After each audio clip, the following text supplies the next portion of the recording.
O nosso entrevistado já está pronto, meu caro Bruno? Ah, muito bom, que alegria, que satisfação. Estou ululante hoje, porque falaram que eu sou um dicionário ambulante, eu estou gastando as palavras que eu aprendi. Eu estou efervescente, pronto, você prefere assim?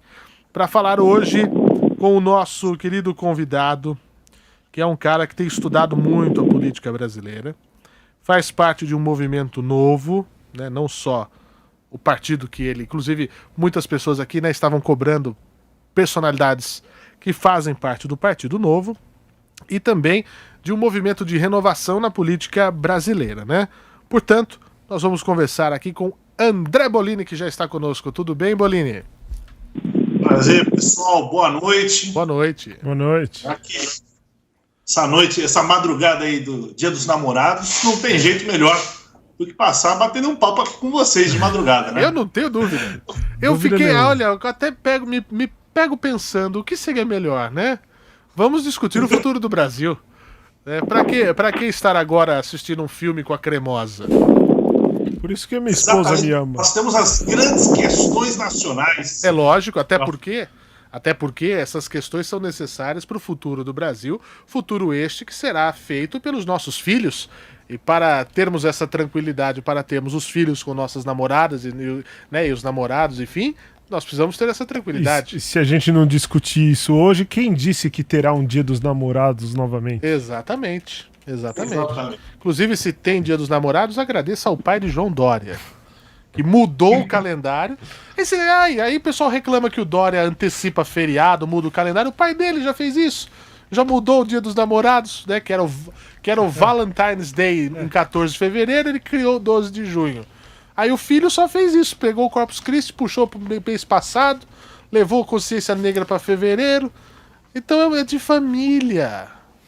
Agora que eu entendi desse negócio de mudar o calendário. Bom, pessoal, mas brincadeiras à parte, é um grande prazer estar aqui com vocês e vamos para cima que a pauta é boa hoje. É boa. Não vamos falar do calendário, né, gregoriano ou doriano, né, porque vai mudando conforme, né, esse calendário. Que é o book? Não ri. Quem você As piadas fracas são as mais... São as melhores. As que derrubam. Então, as piadas fracas são fortes no fim das contas, né? Eu não vou mais cantar aqui a minha versão de vacina chinesa, de verdade chinesa, que é... Isso para quem quiser, veja o programa de ontem, né? Eu fiz a versão do Emílio Santiago para vacina do Dória. As pessoas... O YouTube removeu isso, apagou o vídeo, né? Tomou strike, né? O canal da Jovem Pan News por causa da minha... óbvio que não. Mas aqui a pauta é muito séria e a gente traz essa galera nova que quer realmente fazer diferente pelo Brasil. Então, é importante que a gente dê espaço para essas pessoas. Há umas 2 semanas, né, nós trouxemos a Débora Moral, que é advogada, ela é filiada ao Podemos, né? Hoje nós estamos trazendo aqui o Bolini, que é do Partido Novo, formado em administração de empresas pela GV. Tá cursando direito, né, Bolini, na São Francisco, né? Isso. Exatamente. Complementa bem, né? Poxa vida, fantástico. E na São Francisco, né, gente? Poxa. Né? Com experiência no mercado de títulos e relações internacionais em Brasília, ou seja, tem um espectro geral. Né? O mercado, a administração de empresas, o direito, que eu acho que eu conversava muito com o Joseval Peixoto sobre isso, né? É a base para tudo. Né? O direito o Joseval sempre disse isso, né? E eu gosto muito de dura lex, sed lex, falei isso ontem aqui. A lei está aí para ser cumprida, se ela é boa, se ela é ruim, tem que cumprir. Né? E também é especialista de uma galera aí que eu conheço algumas pessoas, já tive a oportunidade de entrevistar algumas outras vezes, o pessoal do Instituto Millennium, né? Que tem um trabalho muito interessante e eu acho até bastante abrangente. Depois eu vou pedir pro André comentar sobre isso. Né? Trabalha com questão...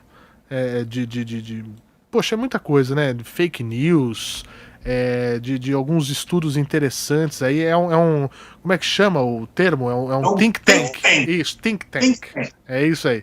Eu tava pensando no programa na cabeça, sabe? O Shark Tank. É um think tank. As ideias do Estado de Direito, Estado Democrático de Direito, liberdade econômica e liberdades individuais. Muito bom. Então, o pessoal que está no chat pode começar a mandar perguntas, quem está na linha pode começar a mandar perguntas também, e o nosso convidado, que é o historiador Eduardo Baez, radialista também, que é um cara que entende bastante também de conjuntura, né, para falar sobre essa situação. Como o assunto é pandemia, o Bolini, que a gente está vivendo essa situação, vamos falar de economia, porque é um assunto que as pessoas estão muito preocupadas. A pandemia vai acabar com tudo, já não temos mais para onde ir, a situação é complicada. A gente está falando muito da saúde, que é óbvio, não tiro nenhum milímetro da importância de salvar vidas, né? Mas qual que é o estrago dessa pandemia na economia brasileira? Como que você analisa o momento e você vê como certo essa retomada no momento que nós estamos vivendo, avanço de mortes no Brasil, uma preocupação no interior do país? Perfeito. Fernando, eu acho que primeiro a gente tem que dar um passo atrás e pegar um diagnóstico maior do país como um todo, que é a evidência agora muito clara da falta de liderança política, né? Quero citar alguns casos para vocês que agora já estão falando na retomada da economia, para a gente também pensar como é que o Brasil, como é que nós chegamos nesse ponto que a gente chegou, né? Então, por exemplo, o Japão não fez quase nada de lockdown, vetou aglomerações, né, durante o pico da pandemia. A Islândia, que adotou uma política de testagem em massa, e a Nova Zelândia, que adotou o lockdown. O que eu quero dizer com esses três casos diferentes? Esses três casos agora já estão falando da volta da normalidade. Já estão na saída da pandemia, se não com casos normalizados, reduzidos ou então quase nenhum, como a Nova Zelândia, que foi exemplo. O que eu quero dizer com isso? Esses três países têm uma coisa em comum, que é a liderança política clara, transparente, e que eu acho que hoje no Brasil é um dos grandes prejuízos para a gente, que a gente não teve. E isso em todas as instâncias, acho que por parte de todo mundo, né? E agora, eu acho que nós estamos colhendo fruto. Uhum. Então, eu vejo que a gente juntou um pouco o pior dos dois mundos, né? A gente não adotou, de fato, o isolamento porque faltou clareza do poder público de um plano. Pessoal, de tal data a tal data é isso. E faltou mensagem unificada, uma liderança para comunicar a política pública. E do outro lado, a gente fechou o comércio, né? Agora a estimativa, metade do comércio, pelo menos, que fechou as portas no começo da quarentena, não deve abrir de novo depois que a quarentena passar. Então, quer dizer, o estrago econômico não é só pela pandemia.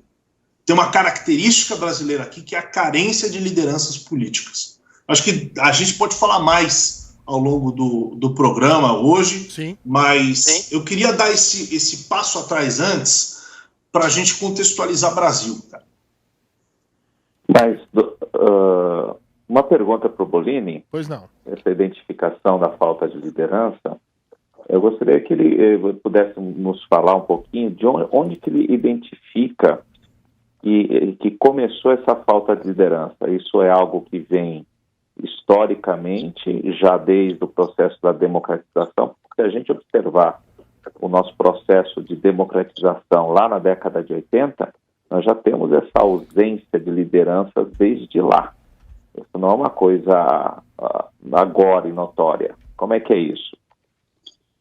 Eu acho que muito do que a gente tem de falta de formação de liderança política vem com um legado de ditaduras. Principalmente, aqui fazendo maior referência à ditadura militar, que ceifou do país, acabou com qualquer liderança liberal naquele período. Então, toda a formação do pensamento liberal conservador, veio posterior veio com a redemocratização, né? Tanto é que na década de 90, 2000, a gente não tinha um pensamento conservador mais maduro, um pensamento liberal mais maduro. A gente vem Isso nos últimos 10 anos, vem colhendo agora, de fato, esse florescimento cultural desse espectro. Né? Agora, pensando em termos de lideranças políticas, não só de direita, não só liberais, como de esquerda também, eu acho que muita gente tem que olhar também para as nossas instituições. Né? Eu acho que o nosso sistema começa pelo sistema eleitoral, que tem uma escolha diversa, talvez dos piores e não dos melhores. Né? Daí para o Pacto Federativo, por exemplo, que gera conflitos distributivos entre as instâncias municipal, estadual, federal. Né? Então, às vezes fica difícil de ter uma voz uníssona, com clareza, e que transmita a liderança, que transmita união. Né? Eu acho que acaba sendo um mix de tudo. Né? Tem herança da ditadura por ter ceifado muitos quadros políticos, tem as nossas instituições que geram péssimos incentivos, péssimos resultados. Né? Tanto é que agora a sociedade civil está se mobilizando. Né? Eu acho que a gente percebeu que a culpa também é nossa. Faltou formação de candidatos bons. Então, por exemplo, vou fazer uma menção, que é o Renova BR, né?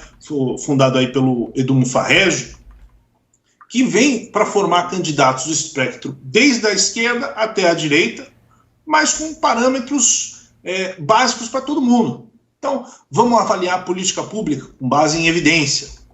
Vamos pautar ética na política como uma premissa básica. Isso não é qualidade. Não, é o básico que um candidato e que um mandatário tem que ter. Né? Então, eu acho que agora a gente vem puxando a responsabilidade que também a gente se esquivou por muito tempo. Porque, na realidade, você me permite só fazer um histórico rápido, Fernando? Pois não, Baez. Porque, na realidade, quando a gente nota a história recente do Brasil, essa coisa que o Bolini fala a respeito de ceifar lideranças, a gente remonta ao varguismo, né? Quando você tem a ascensão de Vargas na década de 30, ele gradativamente vai concentrando o poder, e nesse processo todas as lideranças que estavam em torno do espectro do Vargas, elas foram gradativamente sufocadas até a implantação direta da ditadura de 1937, e aí ele vai acabar com todos. Grande parte, por exemplo, da inteligência da Faculdade de Direito Largo São Francisco, da qual o Bolini aí é parte, né? Nomes como o Miguel Reale, nomes como o Goffredo Teles, né, que são históricos na São Francisco, eles eram oriundos de um movimento de extrema-direita chamado integralismo, que foi também completamente ceifado pelo Vargas, não permitido nenhuma dessas lideranças se estabelecesse.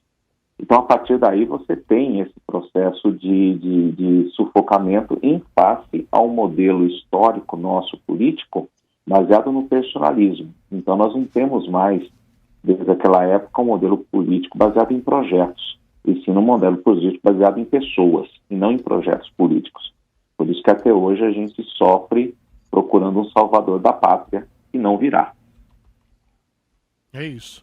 O Bolini, tem perguntas, muitas perguntas vindo aqui, viu, Albuque, do chat, não sei se estão vindo aí pelo WhatsApp, o pessoal pode mandar também pelo WhatsApp, né? E algumas situações que são citações, né, que as pessoas estão fazendo, eu queria um comentário seu, né? Quanto mais rápido a gente conseguir responder, mais pessoas eu vou conseguir girar com essas perguntas aqui. O El1810 pergunta assim: os bilionários nunca lucraram tanto quanto agora, isso é verdade? Eu não colocaria dessa forma, porque também o nosso mercado não era tão desenvolvido como é hoje. Uhum. Né? Então, se a gente for olhar 10 anos atrás, 20 anos atrás, você tinha uma parcela da população que não estava consumindo. Né? Por outro lado, quem surgiu com soluções, com respostas para essas demandas que são urgentes, conseguiu ganhar muita grana. Né? Então, se for comparar o momento de hoje com 5 anos atrás ou 10 anos atrás, eu não sei dizer. Agora, com 20 anos atrás, com certeza. Porque a gente tem uma parcela da população que passou a consumir, passou a se enxergar e ser vista no mercado. Sem dúvida. William Heck, falando do mercado imobiliário, né, sobretudo para o empreendedor, ele pergunta se poderá haver uma redução no aluguel comercial, porque estava muito caro antes. De fato, a gente vê casos aqui no Brasil afora de pessoas que estão devolvendo, né, suas empresas, estão fazendo a rescisão dos funcionários, enfim, e possivelmente vão entregar seus prédios, né? Pode ser que haja aí uma oferta muito maior e faça com que os preços diminuam?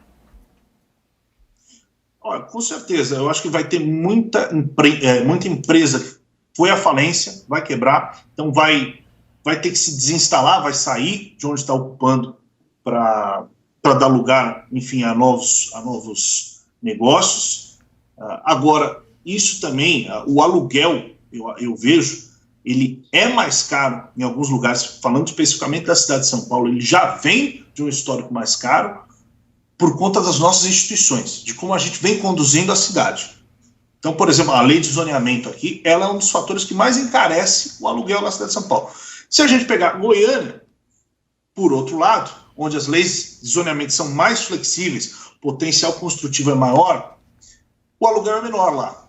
Então, eu acho que nós vamos ter diferenças também nas quedas de aluguel. Então, por exemplo, lá em Goiânia, como é mais barato o aluguel, porque pode construir mais, tem mais oferta em tempos normais, talvez com a desocupação de empresas saindo das suas instalações, a queda vai ser menor, porque já estava num nível menor. Aqui em São Paulo, não, nós temos um aluguel que já é muito mais caro, porque a construção é muito mais limitada. A oferta fica pouca para muita demanda, né?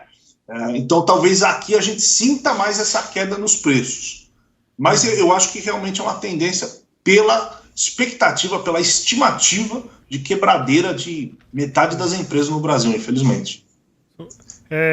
Esse seria um momento para aproveitar, para tentar desburocratizar mais um pouco o setor, que tem tanta burocracia em cima?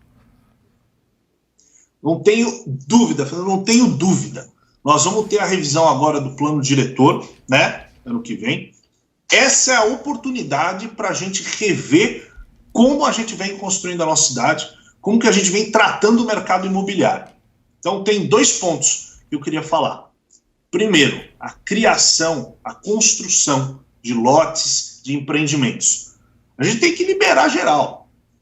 O que a evidência sugere é que cidades mais densas, você consegue gastar mais dinheiro e deixar mais infraestrutura para as pessoas, né? Se você tem uma cidade muito espalhada, imagina que você tem que levar asfalto até lá longe. Se você tem uma cidade mais densa, você consegue concentrar mais obras aqui e atender melhor as pessoas, né? Então, o primeiro ponto é esse daqui, flexibilização das normas de potencial construtivo. Segundo ponto, nós temos hoje 2 milhões de imóveis só na capital de São Paulo, aqui em São Paulo.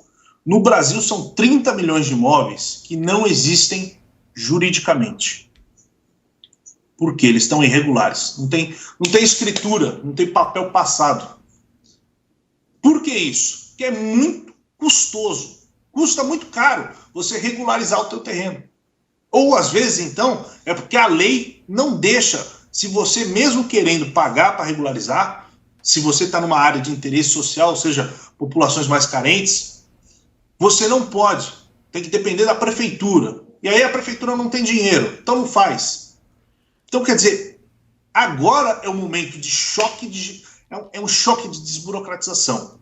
A gente tem a lei federal, a lei da liberdade econômica, né, que foi aprovada, mas o Estado de São Paulo perdeu o prazo para aderir. Então, agora os municípios, cada um precisa lutar por si só para implementar a lei de liberdade econômica. E esse é o momento, cara. Esse é o momento que a gente tem que agarrar a pauta, porque nós temos que falar de geração de emprego, nós temos que... todo mundo perdeu renda, teve gente que foi à falência, perdeu emprego. Como é que nós vamos voltar a fazer negócio? Tem que facilitar. A vida de quem quer trabalhar Não pode ficar a prefeitura querendo exigir uma taxa daqui, um alvará daqui, uma permissão daqui, e o fiscal da prefeitura que vem em quem está trabalhando direito. Tá. Não dá, cara. Então, eu vejo que essa é uma oportunidade de ouro que a gente tem de rever todo o nosso sistema legal, burocrático, para facilitar a vida das pessoas e de quem mais precisa. Muito bem. Ô Baez, eu só vou ter que ir para um rápido intervalo, tá, né, bom, para eu separar a rede aqui do rádio e da internet. Assim que a gente voltar em ambos, você faz a pergunta aí, o Albuque complementa, e eu trago mais dúvidas que eu também tenho aqui, tá ok? Perfeito. 1h32.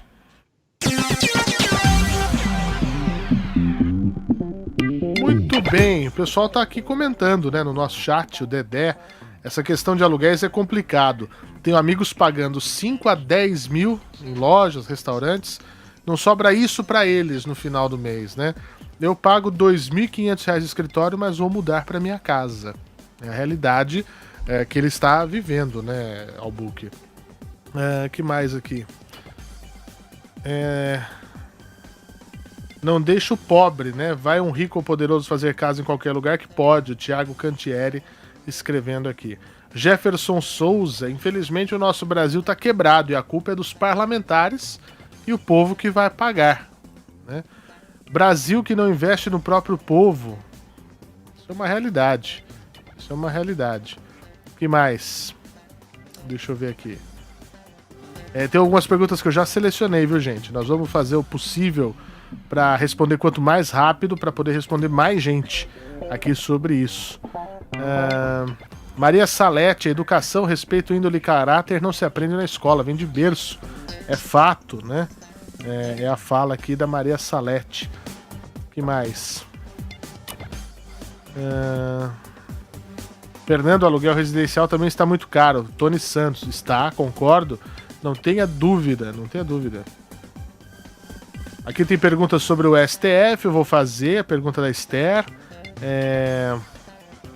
Carlos Cunha, universidades pareadas com partidos de gente que só pensa em anarquia, gerou uma corja de jornalistas sem ética, mas tudo cansa o povo. Muito bom.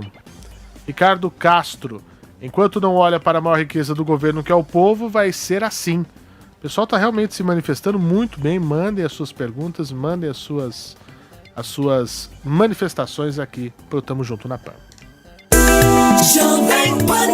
Tamo Junto na Pan.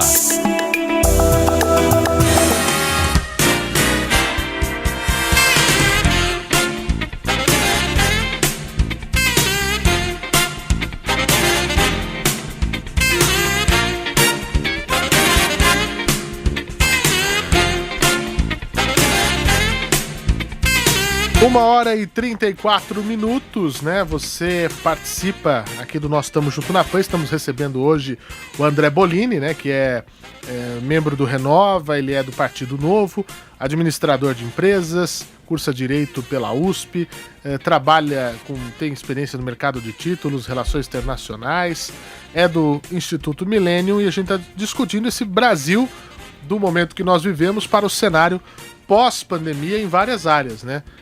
Área econômica, área social, área, enfim, geral, né, do Brasil, saindo um pouco apenas do espectro político e da saúde. Você tinha alguma coisa para acrescentar na sua pergunta, ou Albuque? Não, né? Então é o Baez, né, que ia falar agora. Não, eu queria... Eu estava ouvindo a explanação do Bolini sobre a questão da facilidade, de buscar essa facilidade, e eu sou uma pessoa, nesse ponto, absolutamente descrente. Eu não sei se a gente vai conseguir modificar esse Estado brasileiro, que é um elefante manco e moroso, que atrapalha a vida da gente. Você realmente... quais são os indícios, Bolini, que você tem de que é possível fazer isso? Eu vou falar uma coisa.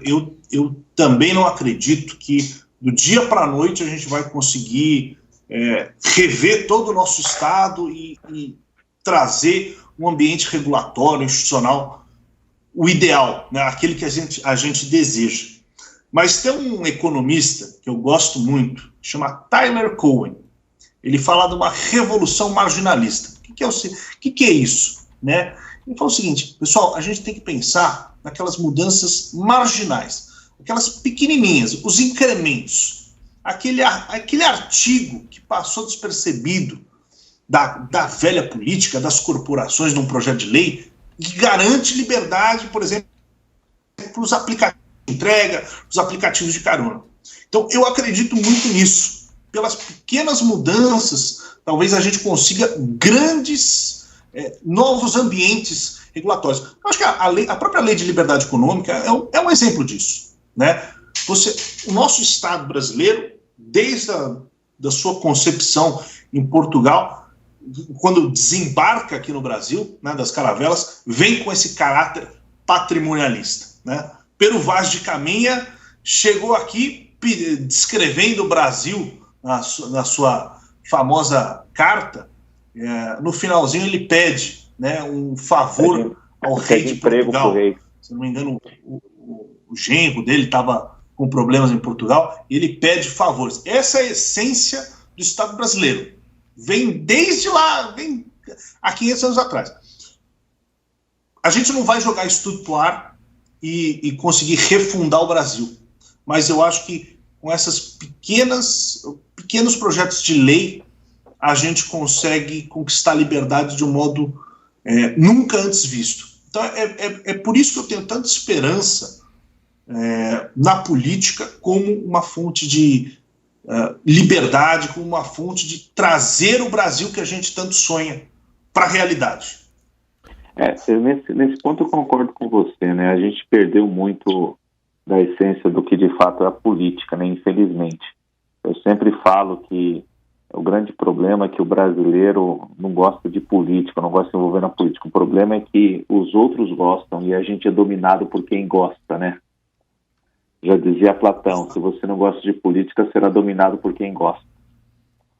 Exatamente. Eu acho que tem uma culpa na nossa sociedade também, que a gente precisa assumir essa culpa.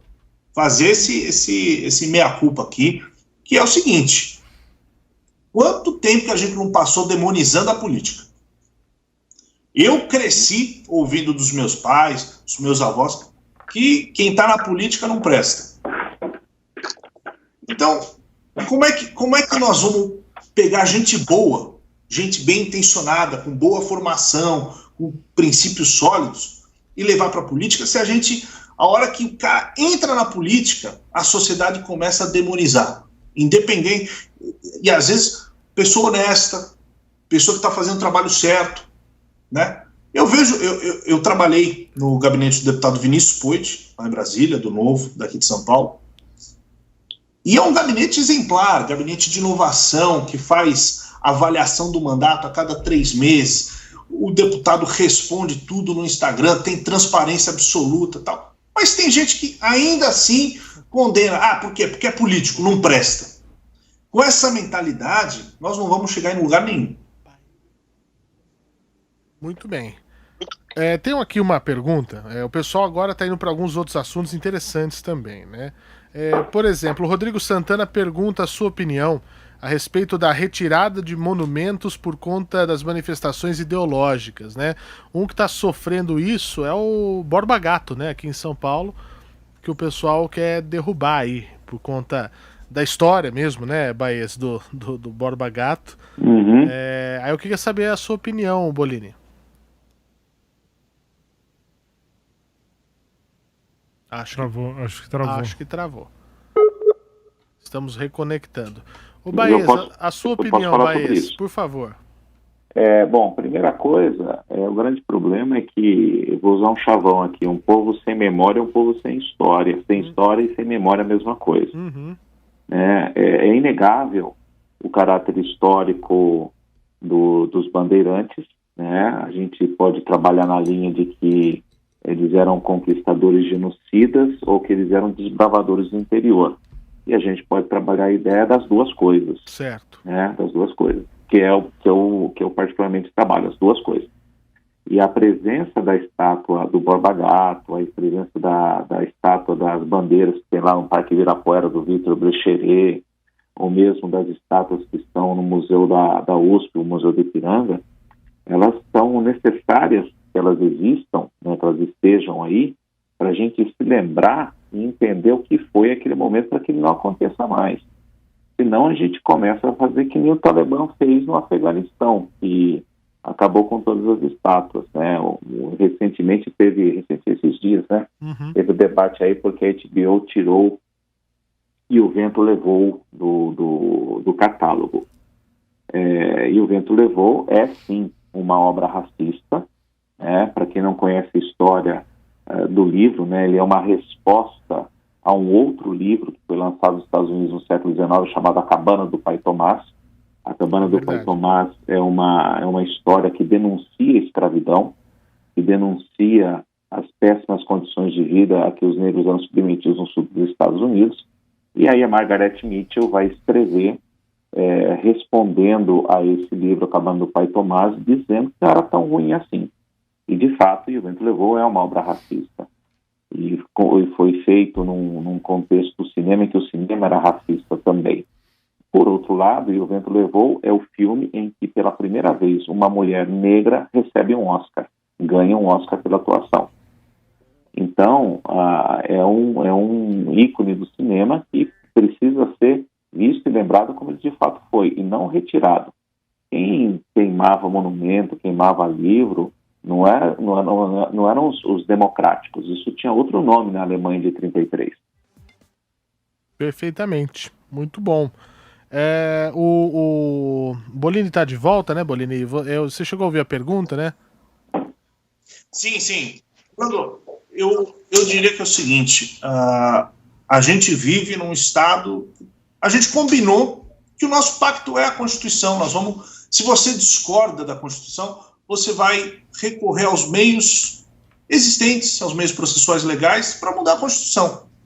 Se você concorda, você vai defender. Eu acho que é o seguinte, se você não concorda com estátuas que foram erguidas em momentos outros, concordo totalmente. Primeiro, mesmo que se a estátua foi erguida por motivos que hoje já não cabem mais, ela tem que ser lembrada também. A gente tem que lembrar todo dia para nunca mais repetir.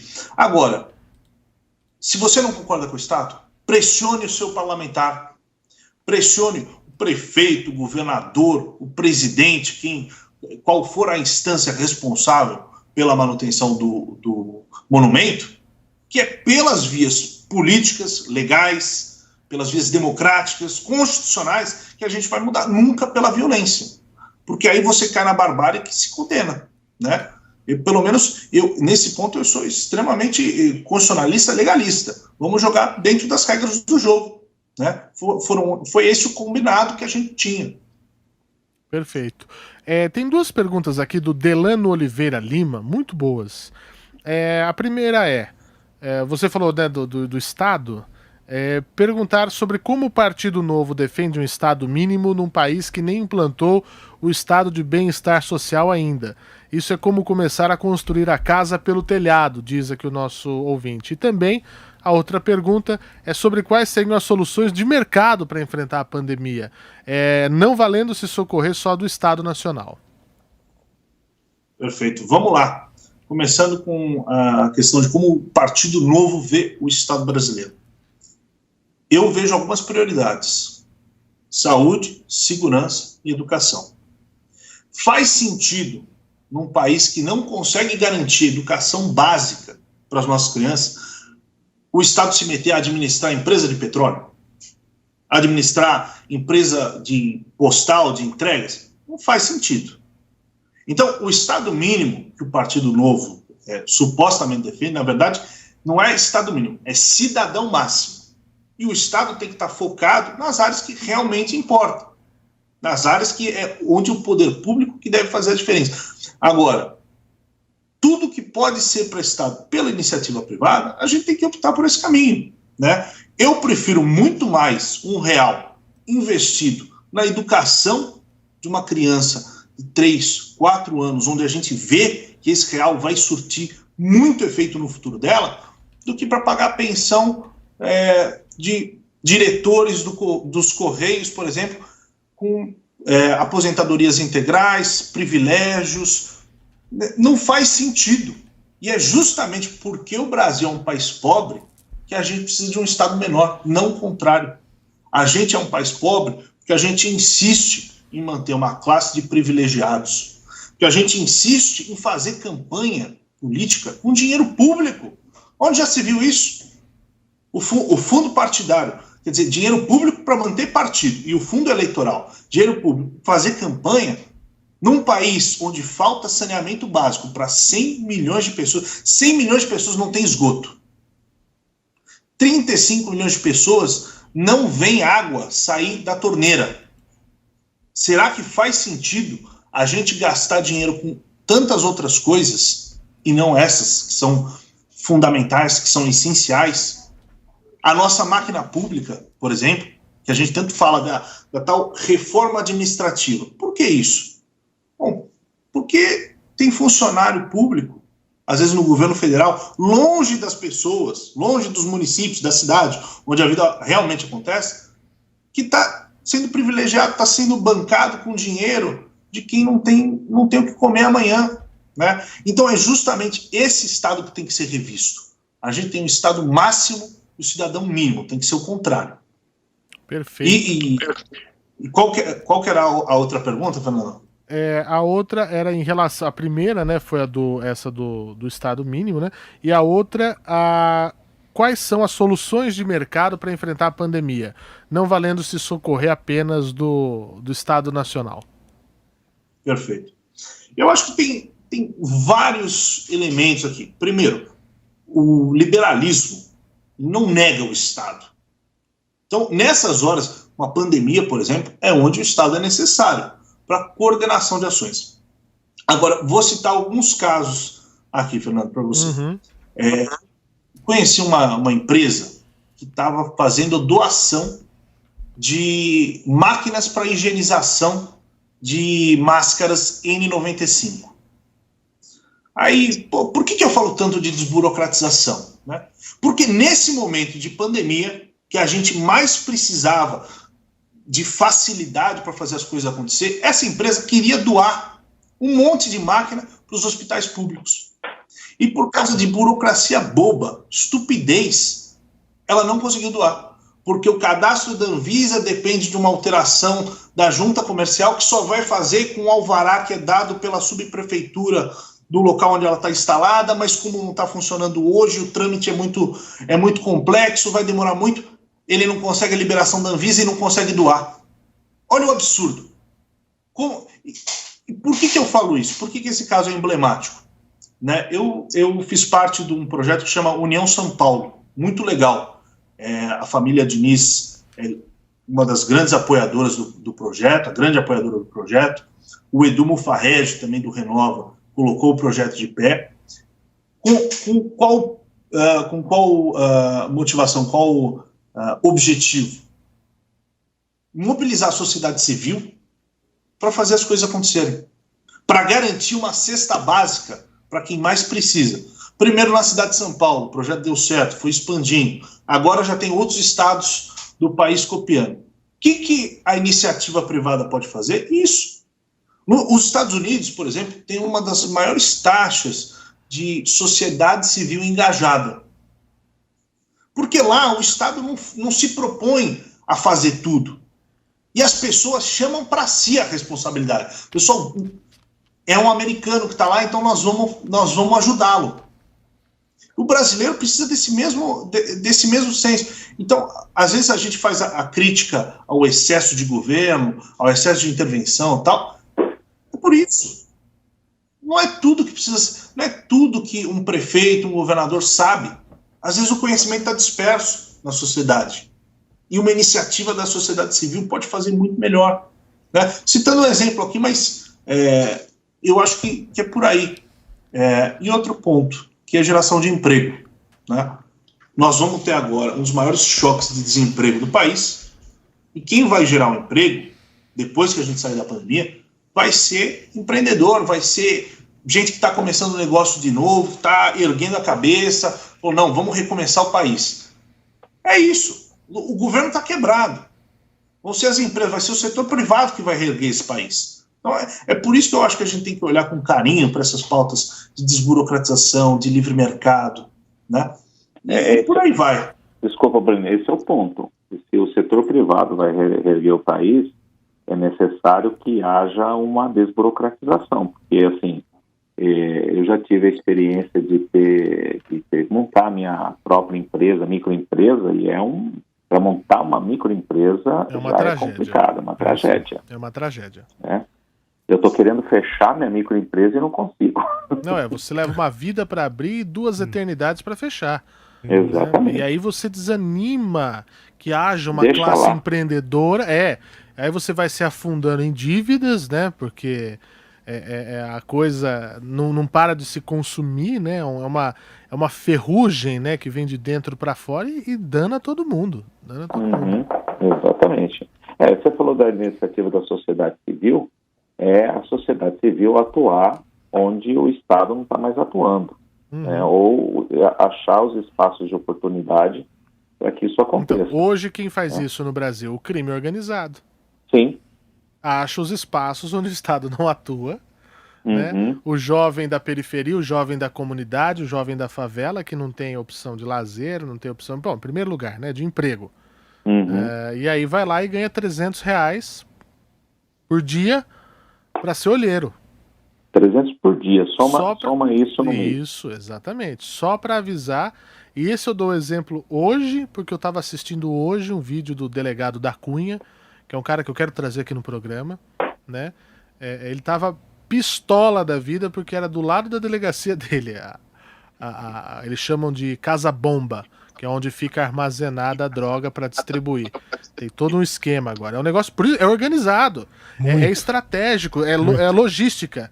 Igual aquela grande companhia de esfirra que vende esfirra no Brasil inteiro, eles têm centros de distribuição de logística preparados para abastecer um X número de unidades para nunca faltar. É o que os caras fazem com a droga. E chama casa-bomba esse lugar onde fica o maior número de drogas, e não é um traficante que fica ali, é uma casa normal, que o cara vai lá e fala assim, ó, Buki, você tá aqui numa situação difícil, né? Você quer ganhar R$1.200 por semana? É só você deixar isso aqui na sua casa. E aí vai vir a pessoa buscar, e vai deixar e vai vir buscar aos poucos. Porque se a polícia prender, prende aos poucos, e sabe que você não é traficante. Não vai entrar na tua casa. Mas Fernando, você lembra? Acho que eu compartilhei com você um tempo atrás uma notícia lá do Rio de Janeiro, como é que o porteiro de um prédio, um condomínio na Barra da Tijuca, foi tratado do Covid-19. Pois é. Pois é. Ele estava na comunidade dele, ele recebia hidroxicloroquina em casa com o motoqueiro do tráfico. Exatamente. O tráfico é muito mais fácil manter o controle lá dentro. Não, aqui a gente não quer que venha atrapalhar o nosso. Então o que você precisa? Precisa de ambulância, de médico, de remédio, de gás, TV a cabo, a gente busca água, né? O filme Tropa de Elite, que já é velho, se você for ver bem, né? O filme Tropa de Elite, que é 2003, 2004, por aí, né? Tem quase 20 anos já esse filme. Né? E mostra uma realidade que já era de muito mais tempo. O filme veio, escancarou e nada mudou. Nada. Se manteve, tudo se manteve, né? Inclusive mostrando como é escrota a atuação da Assembleia Legislativa daquele estado. Não, isso que é uma aquilo é a casa da mãe Joana. Literalmente. Né? Teve que levar livro de sessão para assinar na cadeia. Tomar posse praticamente preso.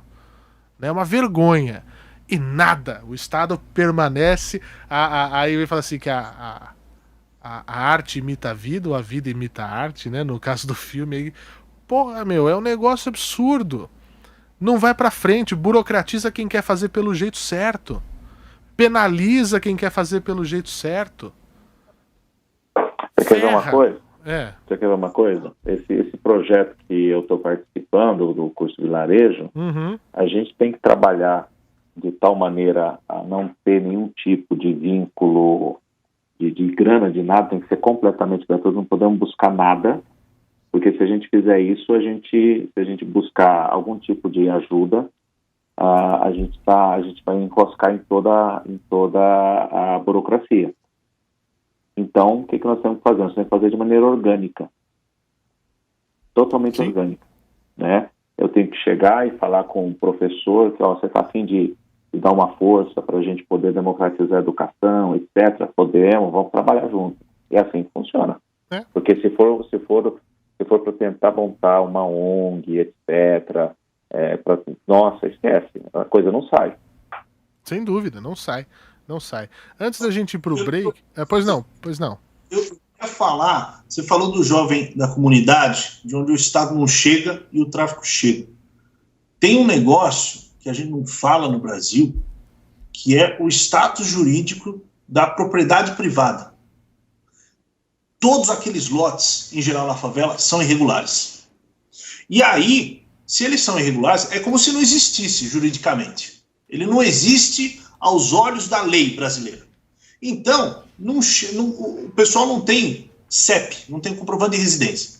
E aí não chega água, esgoto, não chega asfalto, drenagem, iluminação pública, e não chega o poder público, não chega uma UPA, o céu.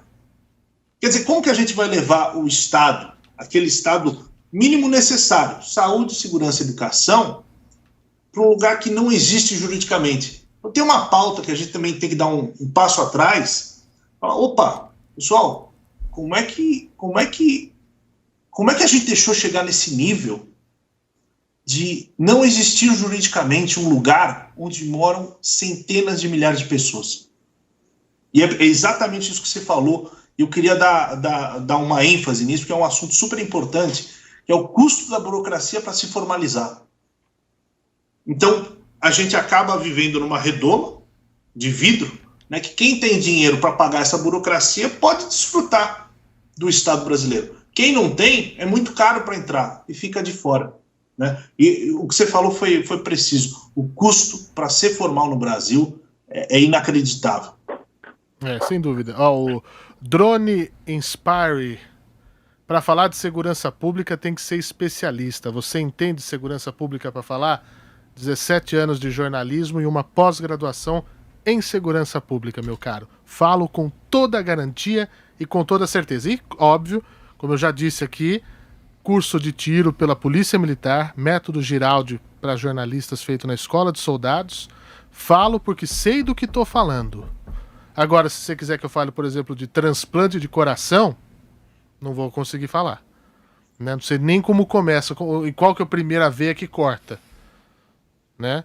Falo daquilo que vivo, daquilo que sei e continuo estudando. Conhecimento nunca é suficiente. Né? Busque sempre mais. Eu vou para um rápido intervalo, 1h59. Tem um monte de outras perguntas boas aqui. Nós vamos tentar responder mais rapidamente, tá bom, Bolini? Para a gente poder atender todo mundo. Senão o pessoal fica bravo com a gente. E aí a gente já volta, tá bom, gente? 1h59. Muito bem. 1h59, você continua com a gente aqui na internet. Albuque está de olho no WhatsApp. O pessoal está se manifestando, tá te xingando, tá tudo bem? Tem uns xingos de vez em quando tem. Aqui que faz parte. Tem uma pergunta do Neto aqui, que falou com a gente outro dia, nosso amigo Neto. Posso soltar ela? Depois do intervalo, Pode. Depois... Isso, porque aí a gente volta pro rádio e pra televisão também, né? Que mais? A Eliane Santos me falou assim, te ensino de saúde pra você saber falar. Obrigado, Eliane.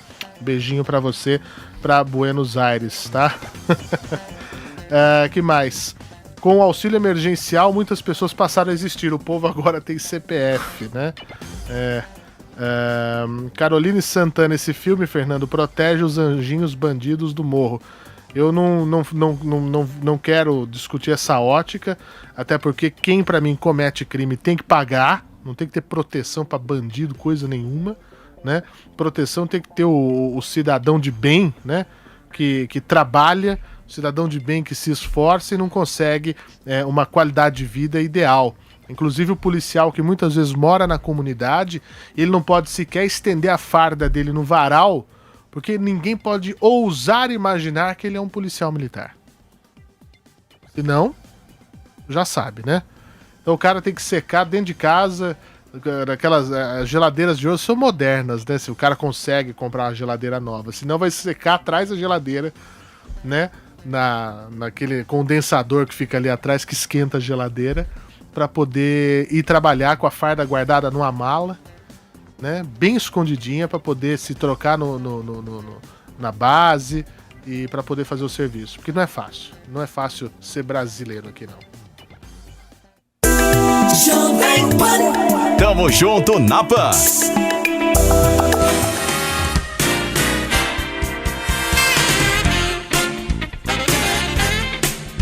2h01. A Simone Correia Macedo. A corrupção no Brasil afeta diretamente o bem-estar dos cidadãos ao diminuir os investimentos públicos na saúde, na educação, em infraestrutura, segurança, habitação e outros direitos. É verdade, também acontece isso sim, sem dúvida. E como acontece, né? Bom, você tem a pergunta aí, né, do Neto? Posso soltar ela aqui? Pode. Opa, André. O Neto perguntou aqui sobre essa política de distribuição de renda e tal. Em vez de dar no formato do Bolsa Família, né? Em vez de dar esse alcance e subsídios para pessoas de baixa renda, se isso não acaba criando uma geração de dependentes e acostumados a ganhar o mínimo. Se não seria melhor ter alguma proposta para inserir essa população mais vulnerável na economia? Tá. Acho que o primeiro negócio é o seguinte: a gente tem que deixar claro para qualquer política pública assistencial que é fundamental que o objetivo maior é o emprego. O maior programa social de um país é o emprego. Agora, essas políticas sociais são fundamentais para reerguer uma pessoa que às vezes não tem o mínimo de condição para uma primeira oportunidade de trabalho. O Bolsa Família, ele tem origens liberais lá da década de 70, com Milton Friedman, que é tido como o pai do neoliberalismo, aí para o pessoal mais à esquerda, mais à canhota. E por quê? Cara, a necessidade do povo está lá. O Estado pode prover uma rede estatal de restaurante, distribuição de cesta básica, que isso sim acaba sendo usado muito mais politicamente, porque a distribuição na ponta acaba sendo capitaneada sempre por figuras políticas locais, os coronéis, né? Ou a gente pode se dar de cara com a nossa situação brasileira social, com as mazelas sociais, falar, opa, o Estado tem que atuar aqui, mas como que nós vamos atuar? Acho que a forma mais inteligente, dinheiro direto na conta. Pega o CPF da pessoa e vai direto na conta. Porque isso abre muito menos brecha para o uso político eleitoral.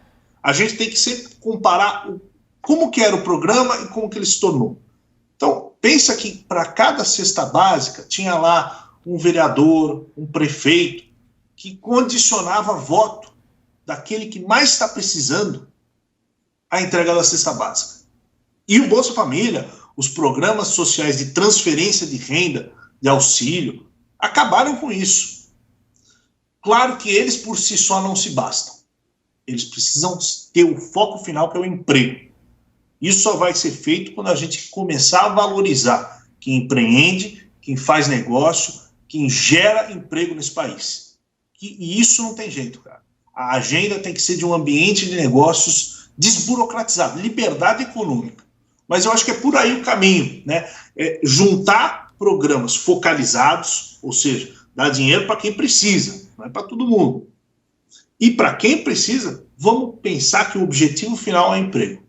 Então talvez seja interessante também condicionar alguns auxílios a cursos qualificantes, cursos de qualificação profissional, né? Dar mais opção para as pessoas. Eu acho que esse é o importante. Aquela pessoa que está na estaca zero, que precisa de uma ajuda para se reerguer, é para ela que a gente tem que olhar, né? E claro, eu acho que tem muita coisa para redesenhar políticas assistenciais no Brasil, para a gente ficar menos refém disso, ser menos usado politicamente e eleitoralmente. A Esther aqui colocou duas perguntas muito interessantes. O que você acha do distrital puro, né? Que é um assunto que a gente podia trazer aqui, inclusive, né? Da questão do voto distrital. E também como você vê um mandato de 10 anos para ministro do STF, já que o STF agora anda meio na berlinda, o povo está meio bravo. Perfeito. Ó, falando do voto distrital puro ou misto, Uhum. tem que seguir esse cara, o Luiz Felipe Dávila, É do verdade. CLP, É do verdade. Centro de Liderança. Pessoal, discussão de altíssimo nível no CLP. Então, eu vou fazer Eu entrevistei ele ano essa passado. menção aqui. É verdade. Mas assim, Fernando, falando a minha opinião pessoal, Uhum. eu gosto mais do voto distrital misto. Por quê? Tem algumas minorias políticas no país que no voto distrital puro sumiriam por completo.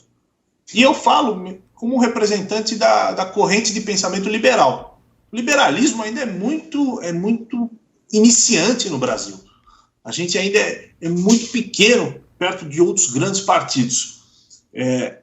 E é importante que essas correntes minoritárias existam e estejam presentes no parlamento, porque, em geral, são elas que mais contestam.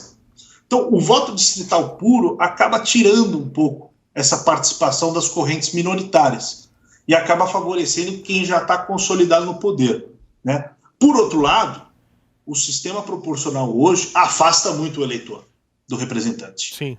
Então, e outra coisa, é um dos fatores que encarece as eleições, né? E aí é uma máquina que se retroalimenta. Quer dizer, a gente tem eleições caras porque um deputado federal precisa correr o estado inteiro para fazer campanha, ao invés de ser o representante daquela região específica.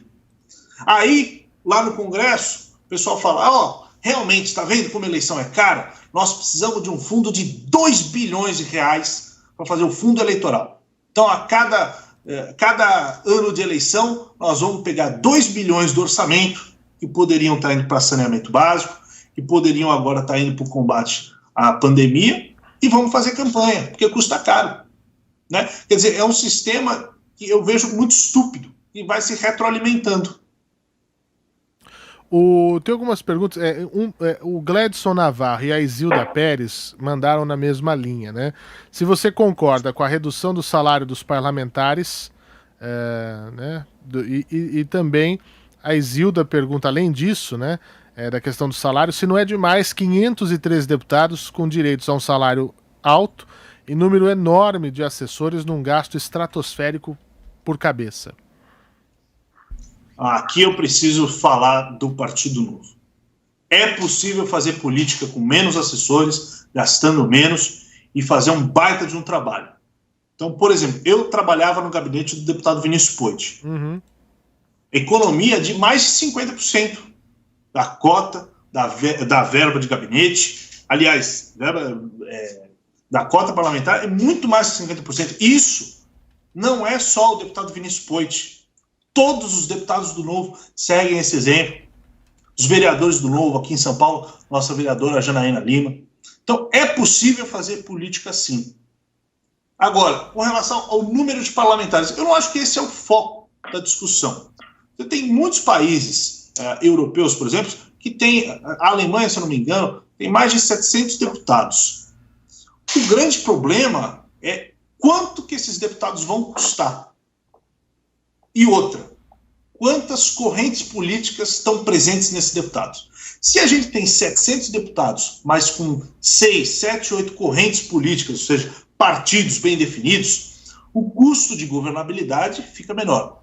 Agora, se a gente tem 300 deputados, vamos supor que a gente reduza aqui, mas tem 33 partidos políticos, porque tem um fundo partidário de R$1 bilhão todo ano pingando na conta desses partidos, tem R$2 bilhões de dinheiro público para garantir a eleição, então nós vamos ter no parlamento, por mais que tenha menos deputados, nós vamos ter números de correntes políticas maiores, o custo de governabilidade vai ser maior, né? Então eu acho que o foco da discussão não é o número de deputados, de vereadores, né? Mas como que eles chegam lá, ou seja, como que se formam as correntes políticas. Será que eles de fato representam a sociedade? E se eles não representam, por que não representam? Talvez tem muito dinheiro público aí que elege deputado que, se dependesse dele angariar dinheiro ali no gogó, ele não seria eleito, porque não ia arrecadar recursos, porque é de péssima qualidade. Mas a gente gera essas artificialidades com uma máquina que serve a si mesma. Né? Eu acho que Esse é o resumo para mim do Estado brasileiro. As eleições desse ano, na sua opinião, devem acontecer ainda esse ano? Podem ser determinantes para mudanças necessárias nas gestões municipais? Como é que você vê essa questão? Ou tem gente que fala que nós devemos empurrar para daqui 2 anos, ter a eleição única, né? A gente conseguir fazer a majoritária proporcional. O que você acha disso? Eu sou a favor das eleições esse ano. Acho que a discussão da postergação da data da eleição é bem pertinente. Acho que talvez fazer lá para final de novembro, dezembro, seja o mais correto. Agora, primeiro, unificar as eleições, eu tenho minha dúvida sobre a qualidade da discussão municipal. Eu tenho muita convicção que o debate municipal é o mais importante para a política brasileira. Porque o município é onde as pessoas vivem. Claro. As pessoas não vivem nos Estados, na União, elas vivem no município. Então a gente precisa desse... Eu gosto desse foco no debate municipal. Meu medo de juntar as eleições em 2022 é que tudo se perca no debate presidencial e aí a gente acabe não prestando atenção para as propostas municipais, né? E esse ano eu vejo muita oportunidade de renovação. A pandemia deixou claro para a gente que falta liderança. Falta liderança em todas as instâncias, falta liderança no parlamento municipal, falta liderança no executivo municipal.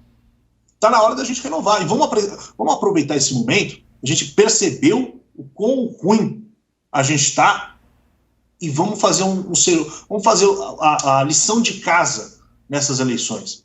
Então, pesquisar o histórico do candidato, pesquisar o partido, as bandeiras, não votar só porque gostou da propaganda de um ou de outro. Enfim, eu acho que essa é uma grande oportunidade de reflexão para todo munícipe brasileiro de quem ele quer ocupando a prefeitura no ano que vem.